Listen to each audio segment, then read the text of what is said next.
Heroes Forge, a Heroes of the Storm podcast.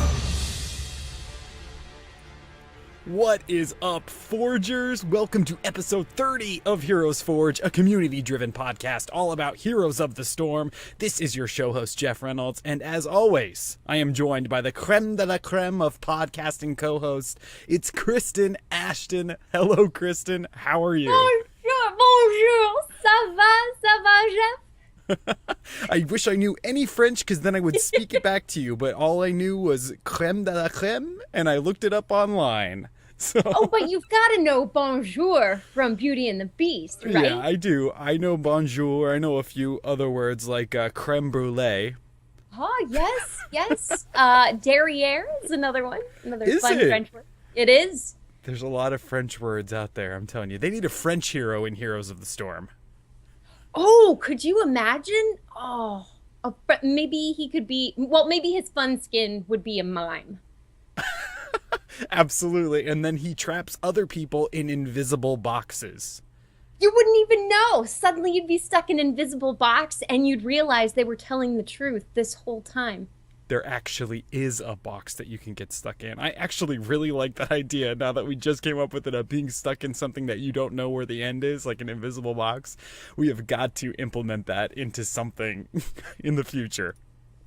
We do, and I think maybe World of Warcraft is probably the closest game I can think of where you have that invisible box, especially when you try to fly up to certain places and nope. Yeah, you get stuck. Speaking of World of Warcraft, I mean, I have resubbed. I'm back into it. I'm back into World of Warcraft with the pre-Legion patch. I rolled a new character. I did a whole ton of research. I've been looking at a whole bunch of different things and trying to figure out what I want to do for when Legion comes out.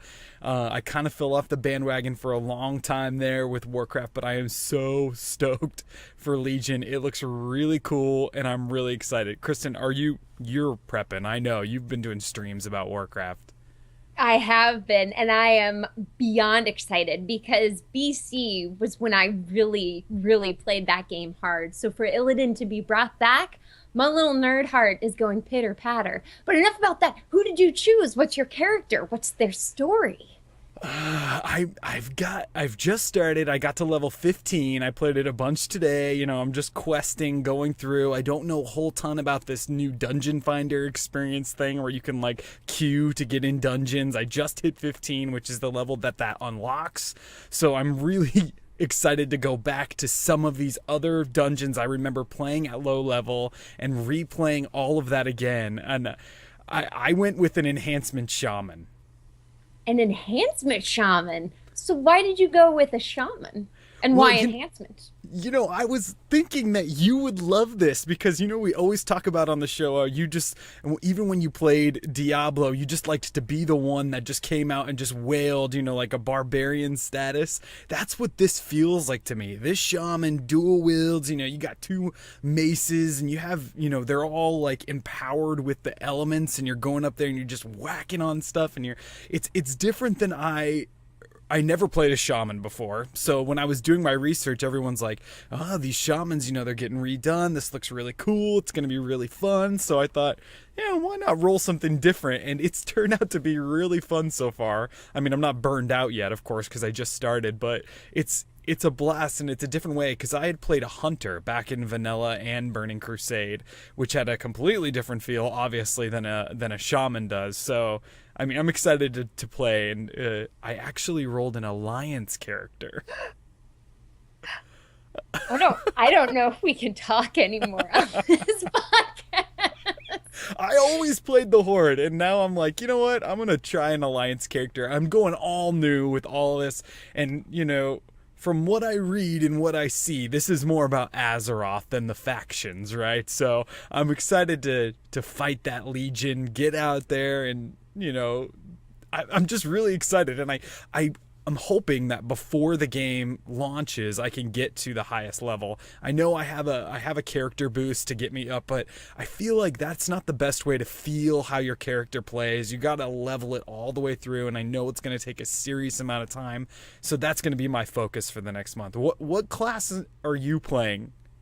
I had to go back to Rogue. I love Rogue so very much, and what happened with my original rogue to passion. I love her. We had some great adventures together, but when they instituted the face updates, she lost her grittiness. She didn't have this hideous face with a belt across her eyes and horrible teeth coming out. Instead, now it's this weird smile, and she kind of looks cute, which to me defeats the purpose of being undead. I mean, Right.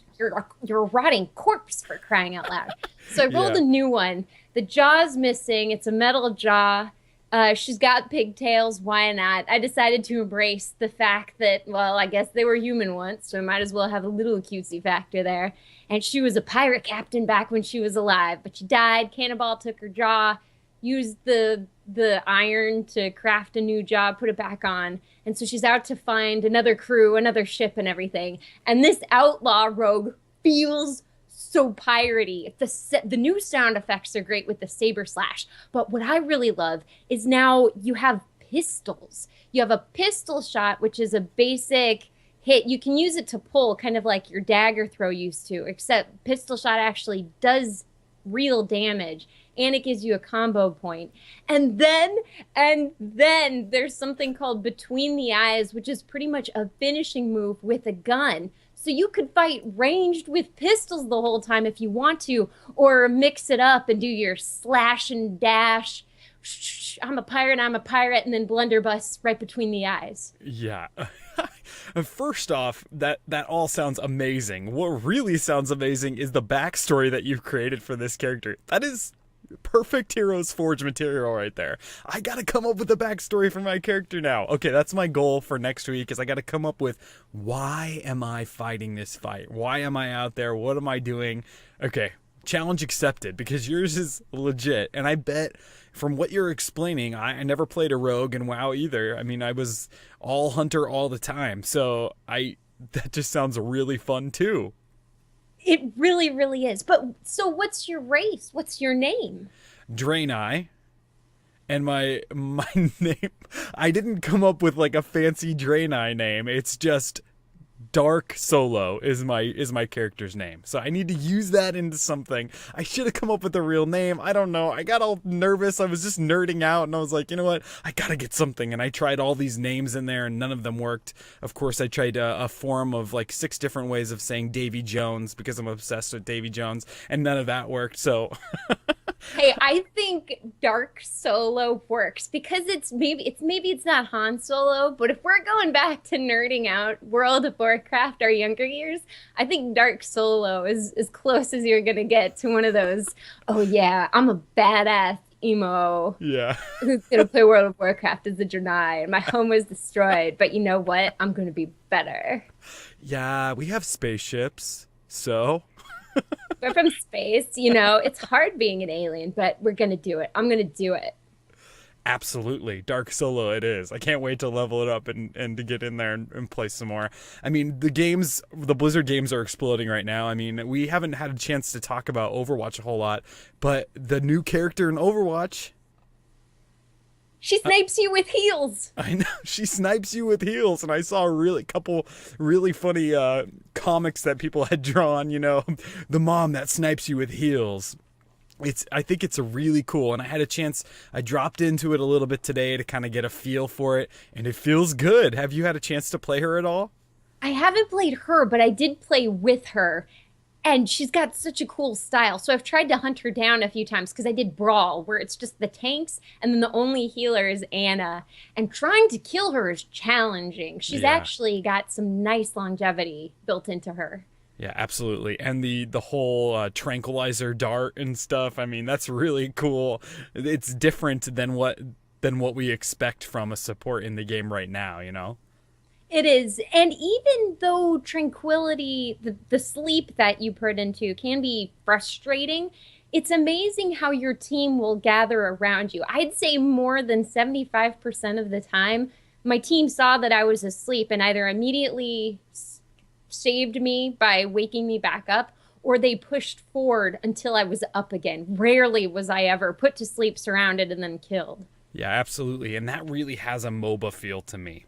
The whole team aspect of that really feels like it would play really well in Heroes of the Storm too. I mean, these Overwatch characters coming into Heroes of the Storm is just, it's cool, and I'm excited to see what they can do differently and, what we can think of that might help them along the way of some different stuff. And speaking of Overwatch characters, everybody out there, we are doing a Tracer giveaway. If you don't have Tracer in Heroes of the Storm, make sure you enter this giveaway. We have a ton of codes that were provided to us by Blizzard to give out to everybody out there. So thank you, Blizzard, for giving us these codes, and we want to give them to our listeners. There's a bunch of different ways you can enter to get one of these codes for yourself. Head on over to our Twitter profile page, which is at Forge Heroes. Over there you can check out the entry to get into the contest. Also, I will post it under this episode's name and title on our website, which is heroesforge.club. A bunch of different ways that you can enter in, and a bunch of different ways that you can get your hands on one of these Tracer codes. And again, this is so cool that we were given these codes, and I'm so excited to hand them out. This is for NA only. These codes only work on the North American servers right now, and hopefully in the future for all of our folks listening in other regions, we can get some codes for other regions too. But head on over to our Twitter page to check out how you can enter. And I mean, Kristen, I don't know about you, but there have been a lot of games where I've been really, really annoyed with Tracer, and you too can be like this if you win one of these codes, right? Yes, you too can have your very own Tracer. Annoy the other team. Make them curse in frustration. Make them give up before they even start.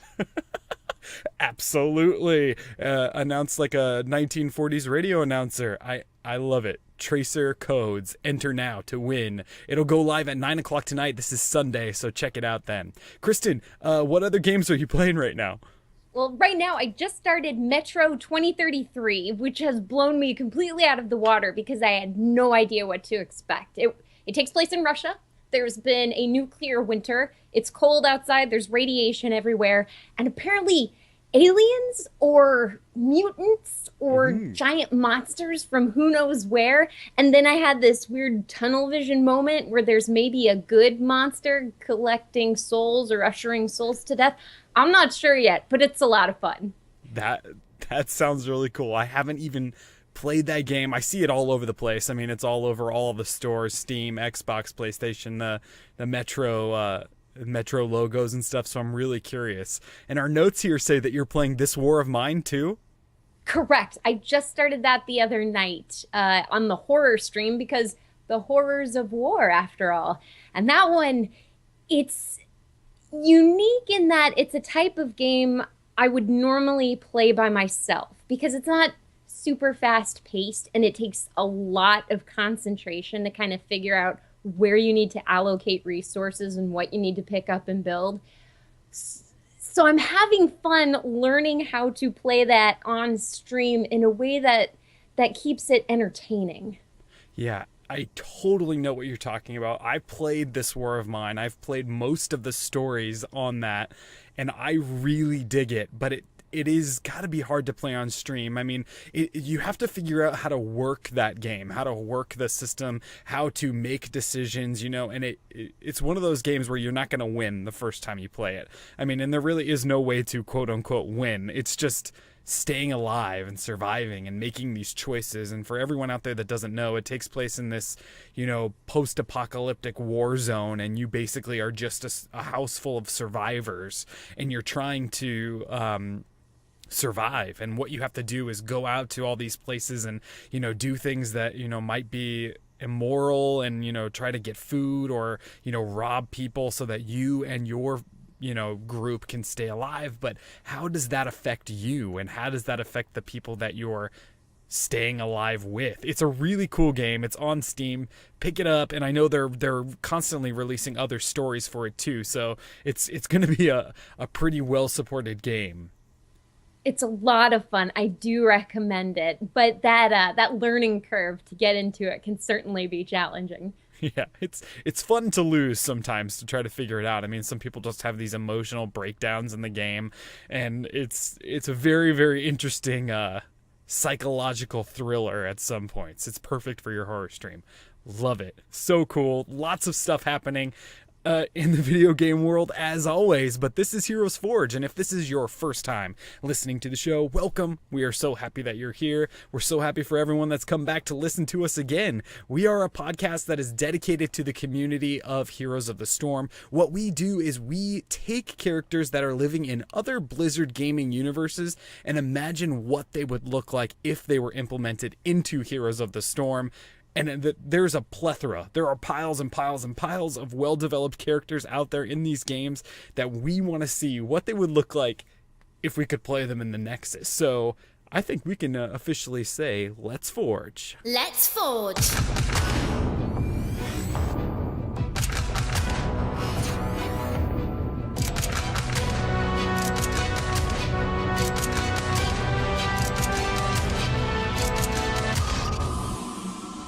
All right, Kristen, as always, it is your duty to tell us who are we forging this week on the show. Well, today we are forging Zenyatta from Overwatch. Now, this was a huge challenge, and you and I had, talking back and forth about what we're going to do with these Overwatch characters. And this is kind of how I want to start this episode, just talking about it.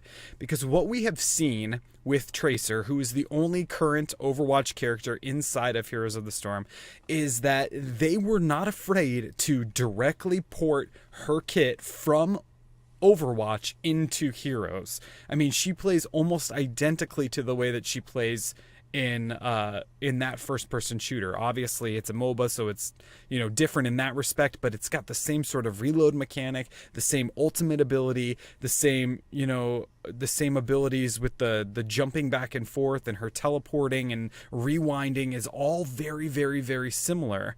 So we talked a little bit about this before we got into it, and Kristen, what do you think? Do you think that every Overwatch character, I can see how most of them could just be direct ports? I have to agree with that. I haven't played every Overwatch hero, so I really can't speak to every hero. But the few that I've played, yeah, you could pretty much just bring them in as is, with a few tweaks, of course, to make them fit the MOBA genre, and they would work, really. I mean, I had that trouble with Lucio when we forged him way back in, because you just take his stuff, put it in the Nexus, and boom, you've got a hero. Absolutely, and that's a really cool opportunity for them to be able to just move these characters over, and they've already done all the work on the Overwatch team of creating these abilities, and it would be the Heroes teams that need to bring this into the MOBA genre. So when we did this, we did it a little differently because we wanted to just not say, okay, Zenyatta, episode number 30. He does everything he does in Overwatch, so cool. See you in the real world. We didn't want to just call it at that. So we took it a couple steps further, which we'll tell you about in a second. But to start this off, Kristen, tell us a little bit about Zenyatta and his backstory in the Overwatch universe. Will do. Originally a part of the Shambali, an order of Omnics formed following the Omnic crisis that lived a secluded life of peace in the Himalayas, devoted to the belief that teaching was the best way to repair human-robot relations, Zenyatta left the secluded order to pursue peace through interaction and connection. Over the course of his worldwide travels, Zenyatta met Genji, a conflicted half-man, half-machine. Though Genji initially spurned Zenyatta's help, the cyborg eventually came to follow the Omnic as a mentor, coming to peace with his human and machine parts and transcending to become one of Zenyatta's greatest pupils, as Zenyatta would later state. Now, Zenyatta continues his peaceful quest across the world, saving those he can with kindness, while destroying those that would seek to bring harm to the innocents of the world. He is a really interesting character because, some of these Overwatch characters, they kind of walk the line. Where there are characters in my mind like Tracer and Reaper who don't really walk the line. They're two polar opposites. Now, which one is good and which one is evil, I think that's in the eye of the beholder when it comes to that. But Zenyatta walks this really, really weird line for me, especially that last statement that you said that, he's peaceful when he wants to be and not peaceful and destroying other people when he doesn't want to be. That's kind of odd, right? I I would agree, but at the same time, I think it really speaks to the respect of balance he has. Because as we can see, I think most obviously in Star Wars, if you go too good or too bad, both end up being an evil on the world because you're closed minded to well over half of the things going on around you. Whereas if you accept the nature of things, that while you can strive for peace, there will be times to fight, you find that balance of yin and yang, that calmness of the soul that Zenyatta seems to be after. Yeah, well said. Yeah, that's a really good point. And I think that Zenyatta is all about that balance. I mean, playing him in Overwatch, it's not easy. He's one of the harder ones for me, at least, where you're going in there and you're trying to put orbs on people and make sure that people are getting healed. And it's not a traditional way of healing people, which I kind of like. And I think that would work in Heroes of the Storm too. So I think we need to get into this and we need to start talking about roles. So when we first started this, there are two really basic abilities that Zenyatta has. He's got these orbs that float around him, kind of like in this spiritual way that he uses as both, weapons, and he uses them as, buffs and debuffs in the game, and he can toss them at enemy heroes to do damage or to heal or to do a whole bunch of stuff. So to make this Zenyatta builds interesting, Kristen and I split it up into two ways. So my role for Zenyatta on my build is going to be support. So I'm going to go a full support build for Zenyatta over here. Kristen, what were you thinking? I'm doing support as well. I thought if we're creating this one hero where players then have to choose which side they go to, I would stick with support and go for more of a damage heavy support. Good. So mine's going to really focus on healing and supporting. So the trait on my end is called Spiritual Awakening. Zenyatta in my build would be a support that focuses on all facets of quote-unquote supporting. This trait allows him to place a floating orb on the battlefield that will give enemy heroes sight of the area, similar to Zagara's Creep or Lunara's Wisp, except the enemy team cannot destroy this orb. Only one of these orbs can be active during the game, so it's active the entire time. This orb also acts as a security system when enemy heroes come near it.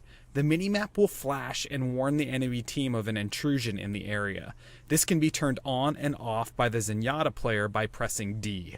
So you can put it in a place on the map, and if you activate your trait, it'll put the security system on. So you put it on a boss, you put the security system on. When an enemy player comes in range of it, your map will just ping with a different type of ping, so everybody will, be focused on looking at it. That's fascinating because it plays more to the fact that Zenyatta is an Omnic. He's a robot. So of course, why wouldn't he have been built with some sort of internal security system that he could then give to his team to help out? Yeah, and just a side note, I love when like these Pixar movies or these DreamWorks movies or even, these Blizzard cutscenes, they make you feel for these characters, right? I mean, in that most recent Soldier 76 short that they released, there's a point where all these gang members are beating up on one of these Omnics or these robots down in and you can't help but feel for them, right? And I'm like, it's just a robot. Also, it is just a cartoon, but I'm looking at this going, that's really, really well done. But that's the point of art, right? Right. And it's a cartoon, it's an animated feature, but the fact of the matter is that it's actually an amalgamation of visual, oral art that comes together to tell a story in order to evoke specific emotions, to get us to experience things we wouldn't otherwise get to experience and to think about things in a different light. Maybe it'll change our mind, maybe it won't. But the fact that we may have given a little leeway to something we wouldn't have otherwise allows us to kind of grow as people. And that's my thesis on art and why it's awesome. Well said again. You're on a roll today. I love that. What were you thinking for your support trait for Zenyatta? This one, I'm going with his Orb of Discord because I feel his orbs are such a part of who he is as a character that I would be very sad if it wasn't his trait. So Orb of Discord, instantaneously, Zenyatta places a debuff on a selected enemy hero, amplifying the amount of damage they receive. This stays in place while the enemy hero remains in range of Zenyatta. The debuffed hero stays visible even if they jump into a bush or return to stealth. Love it. I mean, that's directly from Overwatch. I love it. I think it would play really, really well in Heroes of the Storm. There's nothing quite like that in the game right now. No, and imagine having a support that could point out who you should attack. Yeah, and I think that that is really, really needed for, like, in my leagues and things. Like, imagine if that debuff went out onto Lieutenant Morales.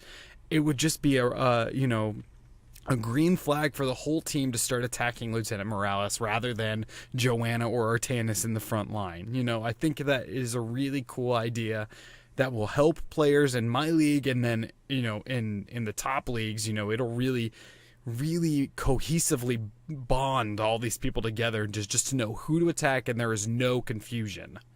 Not at all. And Diablo plays very similar. I've been watching Kyle play, and his Diablo games are great because, like he always says, Diablo can isolate and tell his team, here's the enemy we're going to be attacking, attack them now. And Yeah. it helps. Absolutely. That initiate, where they just run in there and, you know, initiate the battle and say, this person here. I think that's really useful, so I like that trait a lot. Let's talk about mounts. On my side, I said that he wouldn't have a mount because I think it's so cool that he floats, like with his legs crossed, and he just floats across the battlefield. I even said that maybe he would have an increased movement speed just because he floats, because I can't think of anything better than him with just the way his tune looks in the game, just floating there. I totally agree. I went with float as well, but I went with you hit Z, he floats a little faster, that kind of thing. Yeah, I think that's worthy of him because it's just a really cool, peaceful looking kind of thing. And then in Overwatch especially, the animation when he starts attacking or throwing those orbs is really cool because it comes out of nowhere. He just starts like tossing those orbs. So I thought that's really cool. So the float is definitely awesome. Let's get into some basic abilities here. This is where we're going to kind of stray from what Overwatch has for Zenyatta, and this should be fun. Kristen, what's your first basic? The first one I'm calling Focus. When activated, all friendly heroes and units attacking the debuffed enemy hero will receive healing each time they deal damage to said enemy.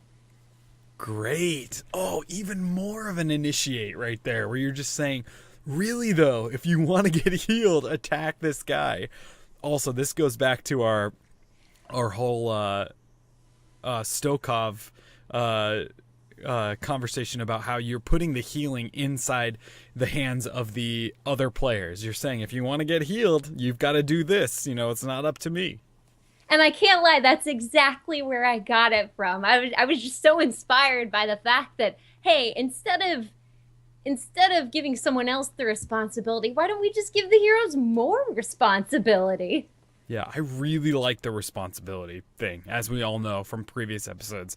I also think that that's not in the game right now, too, so that would be a really cool thing to add. And I can't help but think that there's no way they can get away from that with all the implementation of these new support characters that we've been hearing about. Like, there's got to be something coming where you make the choices if you want to get healed. And the layer of difficulty that will add to the game is going to be pretty cool. It will be exciting to see. And it'll be interesting, too, if maybe that comes with Ariel. Maybe. Who knows? Maybe there's like some sort of blessing that she throws down on somebody that, hey, if you attack this guy, kind of like your basic right there. I really like it. I went a more traditional way of healing with my Q, my first basic. I'm just calling it Orb of Harmony. And just like in Overwatch, the Zenyatta player selects a friendly hero and tosses an Orb of Harmony that allows the friendly teammate for a short amount of time, healing them as they take damage. Only one friendly hero can have this orb at a time. If the player decides to cast this on a different hero while a hero already has it, the orb will transfer to its new target. Perfect. So just straight out of Overwatch. Yeah, and that's a really weird way to heal too in this game. I mean, that's preventative, really. You know, you're going into a battle and you're thinking, okay, I'm gonna throw this on Li Ming. I'm going to throw this on, whatever character is, the squishiest and the most, does the most DPS for us so that they live through this. Or maybe I need to switch it to my tank. It's just a different way of thinking about the healing. It would be, and imagine too if it's treated similarly to stim, right? Because when you're stimmed, it's go time. So that would be incredible if you had a healer that could say, all right, it's go time, go mess them up. Yeah. Another initiating move where you're just saying, we're going in, this is another thing. I like that too. I like the playmaker moves, or the shot caller, I should say. Not the playmaker, that's more like the assassin. But the shot caller, we're saying, this is what we're going to do. This is who we're attacking. If you want to get healed, do something about it. My second basic ability is called Orb Volley. And this is also kind of from Overwatch. I think it's so neat when your basic attacks in Overwatch, you're throwing these orbs, you're just shooting them out. But if you hold it down, you can kind of charge up and get a bunch of different orbs and then shoot them out at the enemy in like a burst volley. So this is the only damage dealing ability in my build. So after a small second of charging, Zenyatta sends a volley of damage dealing orbs toward the enemy. These orbs deal a significant amount of damage to any target that they hit. So this is just a basic sort of burst fire of these orbs that do damage. But when I started thinking about this, I'm thinking about, is there going to be some sort of reload mechanic? And I guess what I came up with was, you have a set amount of orbs, and when you run out of them, it just takes a second before you reload? I think it does. I know you can't start firing right away after you shoot off your explosion. Right. Now, with this one, would it be a skill shot, kind of like in Overwatch? Yeah, it would be a definite skill shot. It's going to go out in a straight line. I think it would have some serious range because, in Overwatch, it has some good range on it, and you could launch those orbs out. And I love that animation. Just all the orbs go flying. I think it's a really cool thing. It is. Now, would you also be able to charge up the volley so that the longer you hold the pose and charge it up, the more damage it would do upon release? I'm thinking that when you activate it, you just press W and he does his animation of charging it and then he'll launch it. But you could talent into it later in the game to say, this is going to now, instead of launching 3 orbs, it's going to launch 5 orbs or something. So it does more damage, or, maybe you can talent into it to where it follows the enemy hero or something so that you can get a guaranteed hit. I mean, that's all in the talents. Ooh, some nasty talents, too. What were you thinking for his second basic there? The second one is going to be called Purity.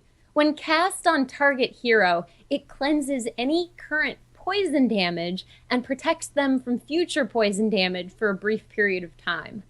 Now, I do realize this is kind of a hole and that you would need to be up against a hero that does poison damage, but I feel like with the heroes that they're releasing, we're kind of getting to the point where you'll probably be up against something with poison damage, and if not poison, maybe damage over time damage. Yeah, that's what I was going to say, because there's a ton. I played a game the other day against a Gul'dan, a Lunara, and a KT. It was a quick match, obviously.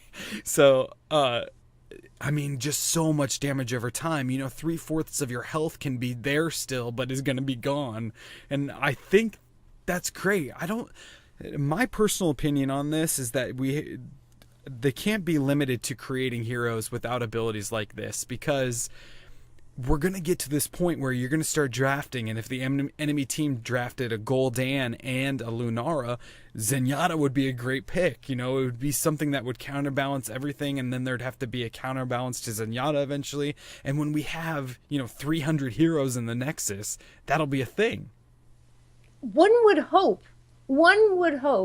And it kind of works, because I know we already kind of see that, right? At least the biggest example I have for that kind of situation is Lily Tracer. Now, I know Tracer came out after Lily, but whenever there's a trailer, a trailer, that would be a very different hero, a Tracer on the enemy team, and I get to draft, I will draft Lily, and I will build with the blinding winds, because all you have to do is wait for her to get in range, blind her, and then she's pretty much useless. So then you just laugh your way to the core. Absolutely, and that would not be a viable build choice against a all melee, team that you're fighting against. So that's sort of the same way, and I like how they did it with that, where they made it a talent choice. She still has that blind ability, but if you really want to invest in it, if you're playing against a tracer, so maybe that's what they're going to do, because that's a really good way of doing it. Yeah, I would agree. And I like the idea, too, that cleanse would be made just a basic ability at some point. Because right now, I believe a cleanse is you have to talent into it. Yeah. So I'd like to see one that's got a faster cooldown and is a bit more optimized for continual play to keep the team safe. Absolutely. And that would be a great training wheels tool for people that take cleanse on other heroes. If you play a whole lot of your Zenyatta and you're in there, cleansing a whole bunch. I mean, I really like that. And I love the damage over time thing, because there's no way against that other than healing right now. There's no counter to that, I mean. So that's really cool. What were you thinking for the next basic ability? For the next one, I'm going with self-reflection. And this is a buff for the teammates. So the target-friendly hero is shielded so that whatever damage is done to them is reflected back at the enemy doing the damage. Ooh, I like this a lot. So tell me this. I'm thinking of your tree. I'm thinking of everything going. So you could Orb of Discord someone, and then everyone's attacking that hero. But if you put this, self-reflection on the tank or whoever they're attacking, it's going to go straight back to them, and they're just going to blow up. That's the hope anyway. That's the dream, is that somebody plays them like that. And then you see them be awesome and go, yes, this one moment is why I created this hero. Bless you, Dream Destroyer 2609. And I love the self-reflection. I think that's perfect. It's got the flavor. It's really good. I love that would be really cool. So I'm thinking that it would just shut down all attacks on that hero, because nobody's going to want to take their own damage. Yeah, I mean, if you're playing with people who are aware of that, certainly. Yeah. But I think for the vast majority of players, you're probably not going to be aware of that. And you'll just keep attacking and go, why isn't this working? Well, imagine if they call down a Hyperion, or if they've got some big, AoE spell that maybe that person that is on self-reflection runs into it on purpose to take the damage to reflect it back to the enemy team. I didn't even think of that, but my dreams just came true. All right, I'm done with Heroes Nexus. With HeroesForge. Thank you, Jeff. This has been great. You beat the game. You beat HeroesForge with that amazing ability. It's my favorite one so far. That would be incredible. Could you imagine putting it on a Murky and he just runs in and he's just soaking it? Oh, it'd be so great. That'd be a cool way to play. It'd be really tough to balance that, but I think it'd be really good. And then Murky is a perfect example of someone you'd want to put it on, because they could just die and come right back. Yeah, I mean, I guess the downside would be you couldn't soak as much damage as, say, a tank could soak, but it's still a possibility. Yeah. And the heals, I mean, the healing might be good enough where it could keep Murky alive just to keep going. Right, or I wonder if he was invulnerable, so he wouldn't be taking any damage if he was in his bubble, so that wouldn't reflect back. That's true. The bubble would cancel it. Maybe not Murky. I have dreams. We're talking about these hypothetical abilities like they actually exist. I love it. Let's talk about my third basic over here. I'm calling this one Sow for Peace. This is a little different too. So Zenyatta tosses an orb at an enemy hero for a short amount of time. They are unable to attack. This includes all abilities and basic attacks. I imagine that the players can use this as a form of supporting the team and giving them a visual cue to either, get in or get out of the situation that you're in. So a different way of supporting and just kind of polymorphing in a way without polymorphing them. Yeah, so kind of like a blind? Sort of. I'm thinking they can't attack at all. No abilities or anything. So it doesn't just affect the basics, but it's a very, very short amount of time. Yeah, I get what you're saying. Oh, that would be so nice, especially on an engage. If you're waiting for the enemy team to show up, you just put that on the target hero, erase them, and then just have a feast. Yeah, or a disengage. Because, you know, it kind of has that same feel as Zool. If you take that bone armor, or what's it called, Shade, and as your trait, and you're escaping, and they're, you know, Vala is launching arrows at you, you can kind of just activate that, and she can't hit you with her basic attacks. This would be the same sort of thing, but with all attacks. And maybe that's a little too powerful, but I wanted to, like, just completely shut somebody down for a second. Just a very quick second to kind of change the way people would play against the Zenyatta. Exactly. And sometimes a split second is all you need. Yeah. To get in there, get out, and just delete that Kael'thas or imagine a Li Ming that can't teleport right when you're there in her face, ready to deal the killing blow. Yeah. Just kind of silence them for a quick second, can't do anything, and then do the damage. Slap them, and they're down. Zap them and they're down. I love it. Let's move into the best part of the show. But before we do, I really want to thank our patrons over at patreon.com/HeroesForge. If you'd like to support the show, head on over there and check out all the awesome patron goals that we have. We want to be bringing you more Heroes Forge, more episodes, Battleground Forging, letting you guys pick who is on the show. And I really, again, want to thank all of the current people that are supporting us. You guys are absolute rock stars, so thank you. Also, if you listen to the show on iTunes and you enjoy it, make sure you drop us a 5-star review. It really helps the show grow if we get those 5-star reviews. And leave us a little note, because we'll give you a shout out on the show thanking you for leaving us a review. I mean, you guys are awesome, and all the kind words that you've said about the show really propel us forward. So thank you, thank you, thank you. And let's get into it, Kristen. Let's forge some heroics. Heroic. All right, I noticed here that both of us might have a very similar first heroic ability. So why don't you start us out, Kristen? What is your first heroic? Okay. So maybe similar, maybe not. So the name, Transcendence, I believe is what you've gone with too. Mm-hmm.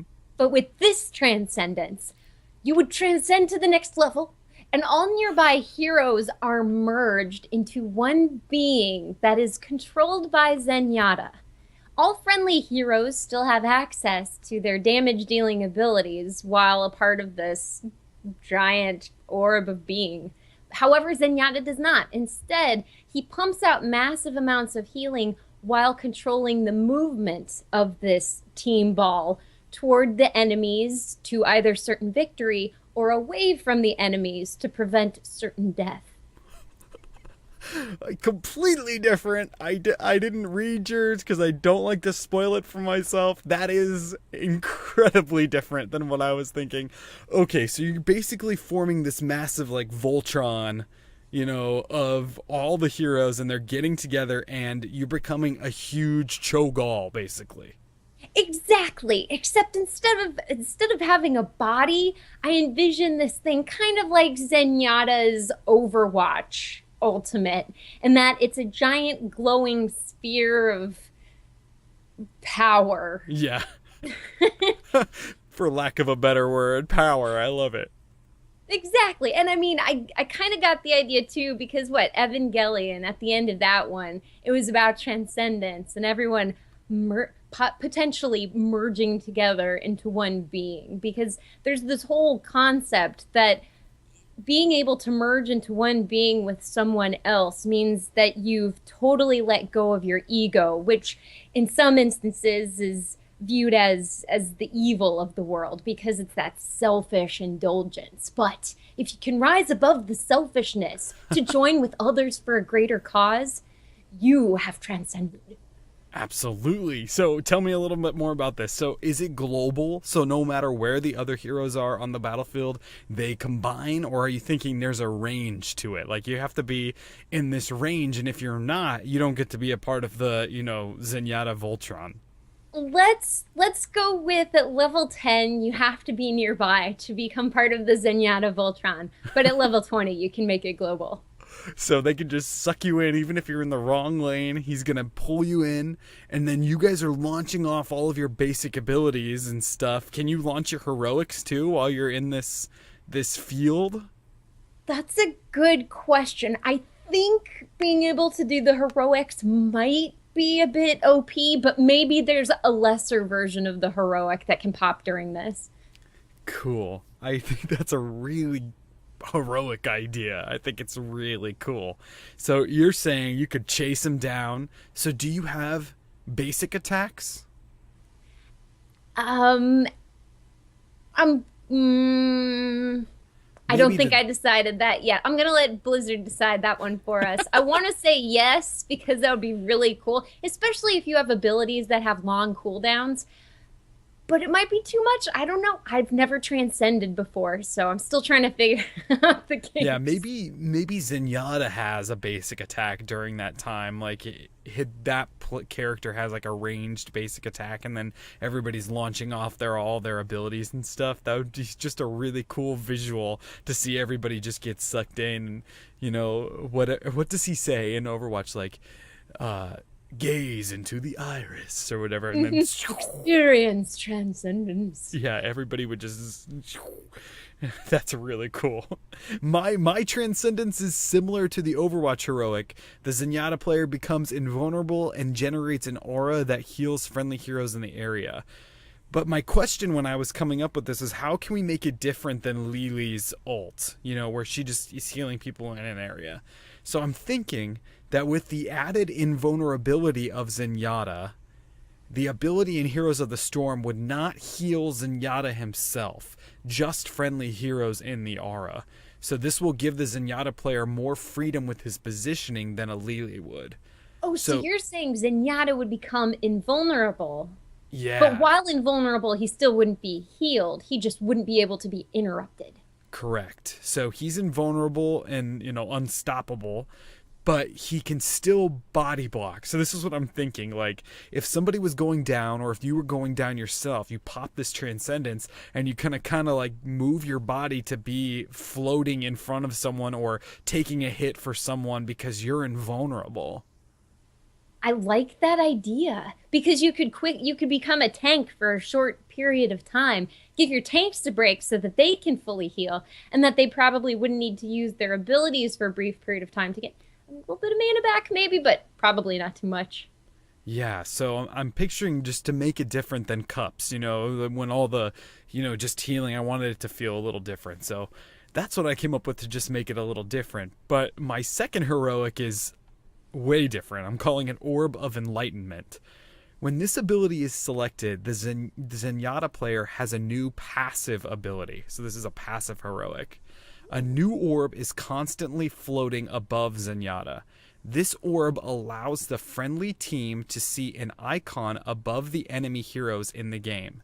This icon represents their chosen heroic ability and if it is on cooldown. This will be a huge utility to the friendly team during fights and allow them to make better battle decisions. I like it a lot because right now you would have to hit tab and then go to their abilities, right? Because in there you can see the cooldowns.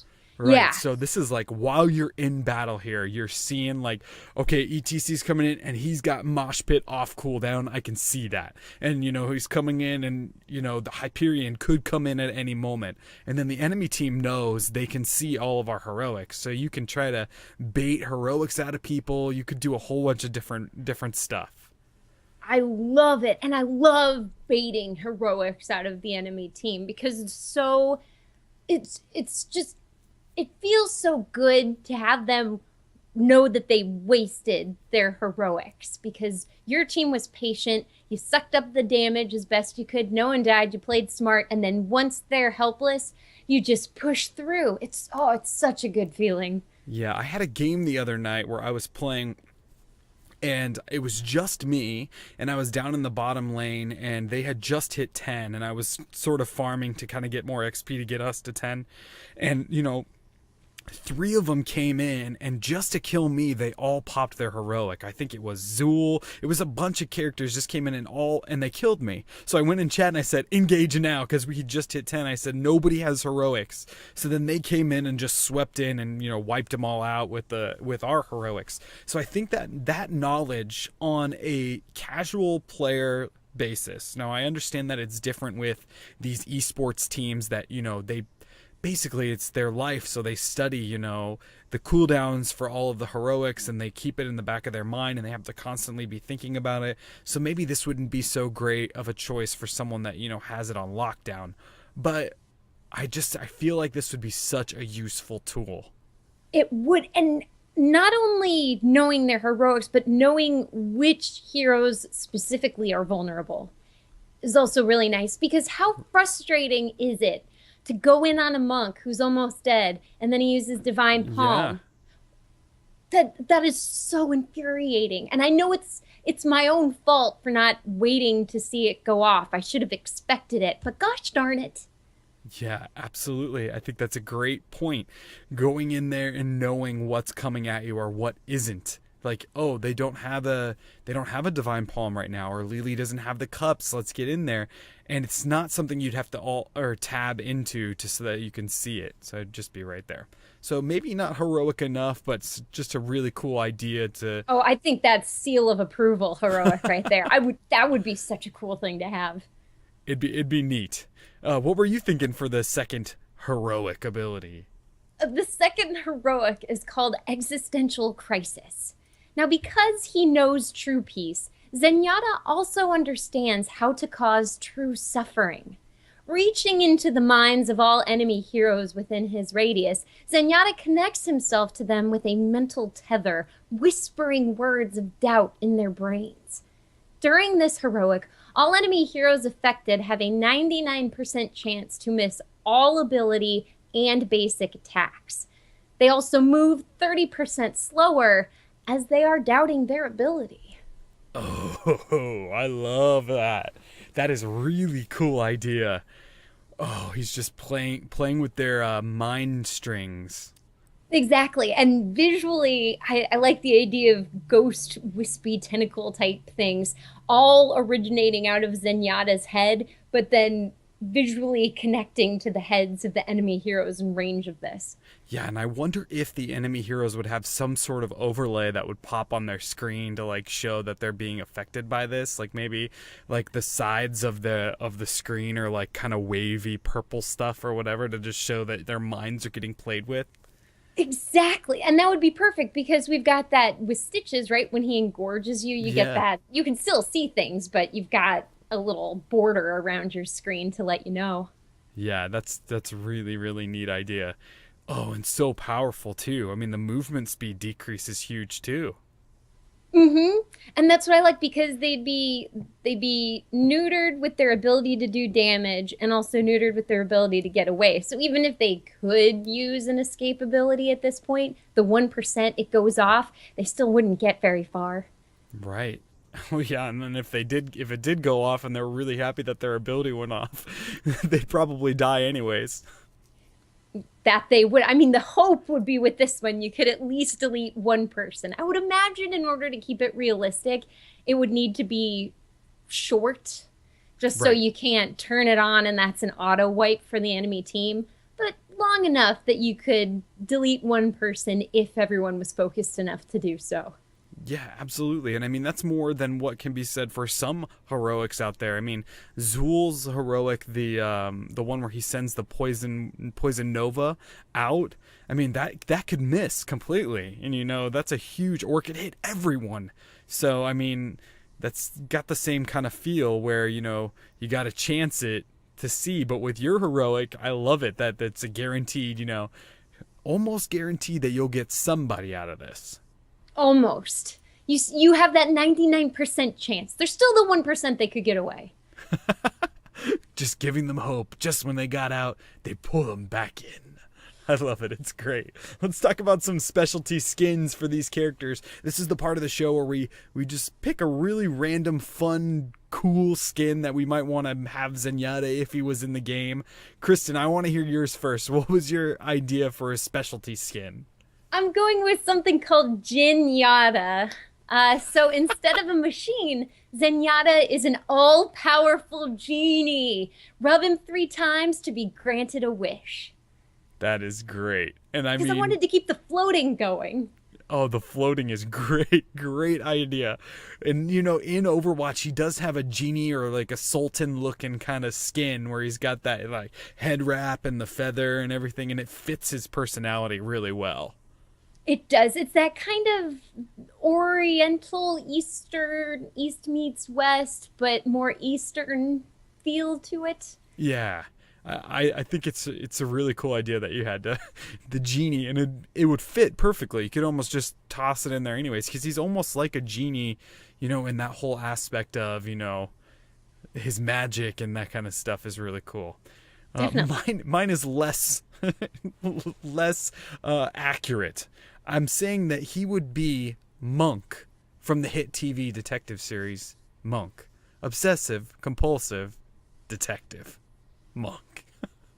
He was such a great character. I don't know if our such a listeners have watched that series, but Monk was a great, great character.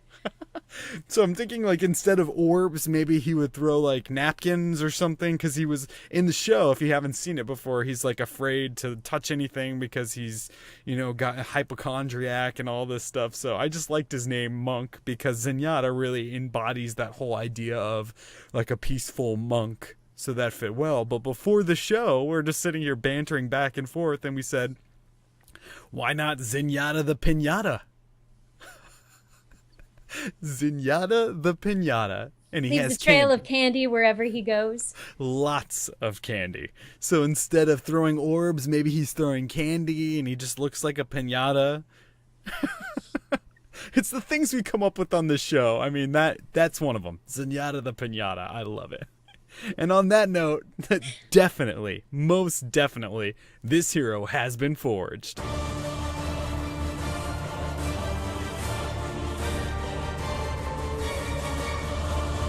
Hero Forged. Really cool ways of bringing Zenyatta into the Nexus that are a little different than what he does in Overwatch. Two really cool support builds over on Kristen's side, kind of focusing on supporting in a different way, using the Orb of Discord to, place debuffs on characters, using basic abilities like Focus so that you can actually target or give a target to your team to be able to attack them, and even reflecting damage from one hero on your team to whoever is attacking them is really cool. And then moving into two really awesome heroics, forming this huge Zenyatta Voltron of everybody pulling together with Transcendence. And then, of course, that last heroic, which is really affecting them 99% of the time. They're not going to make it out, or they don't have basic abilities or basic attacks, and they also move slower, and that is a crisis if I've ever heard one. I love it.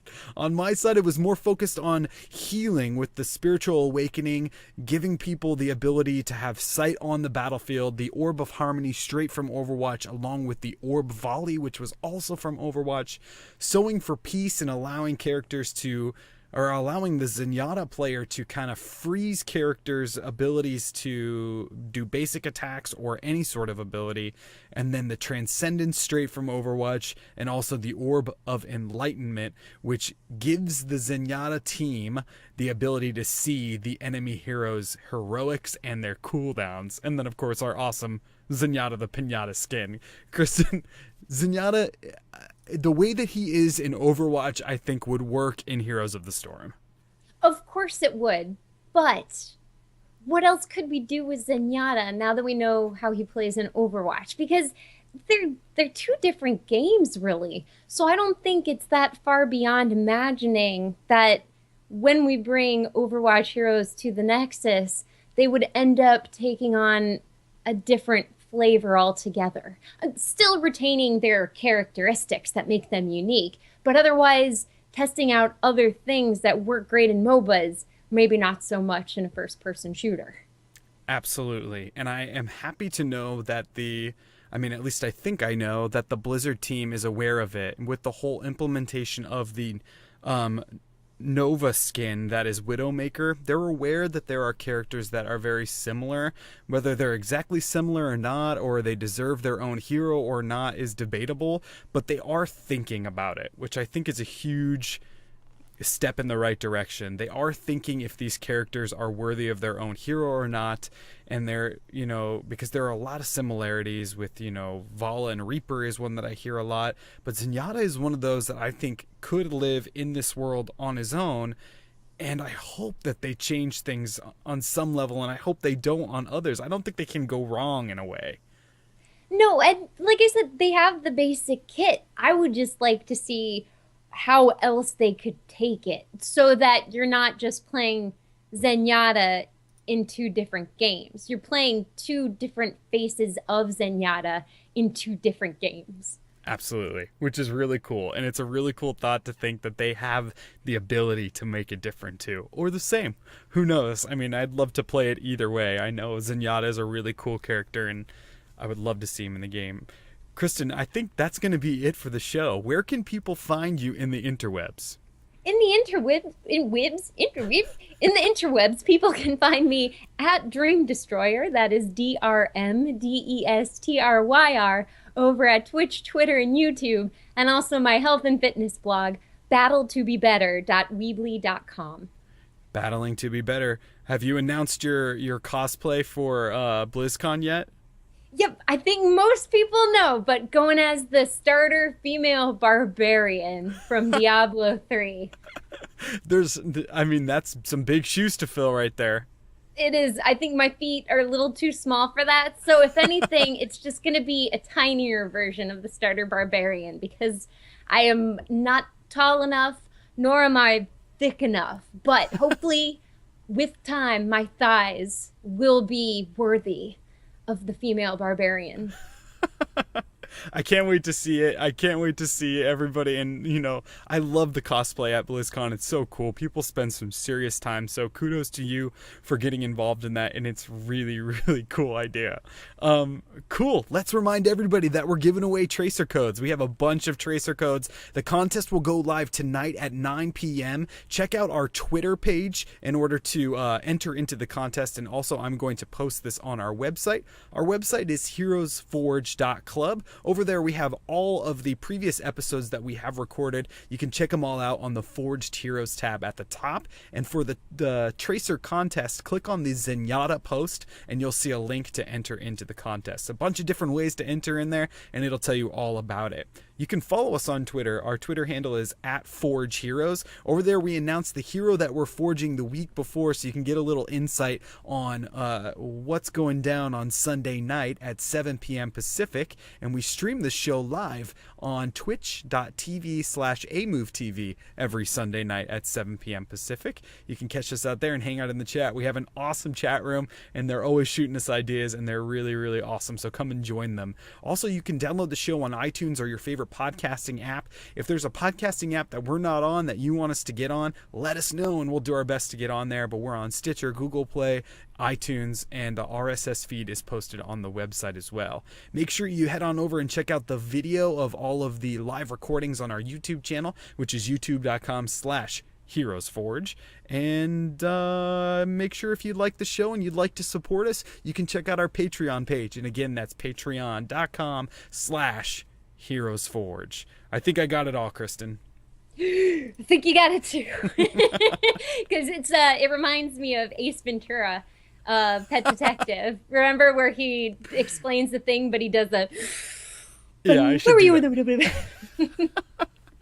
There's a lot of stuff going on in the HeroesForge world. We're hoping to someday have an interview with a Blizzard developer or producer. More news on that soon, but hopefully cross your fingers that's something that can happen in the near future. And that would just be insane. I think that would make our year. Absolutely. We're 30 episodes in. Check out all of the other episodes on HeroesForge.club. Look for that contest to go live. We want to give out some tracer codes. Thank you so much for everyone for listening, and we will see you all in the real world.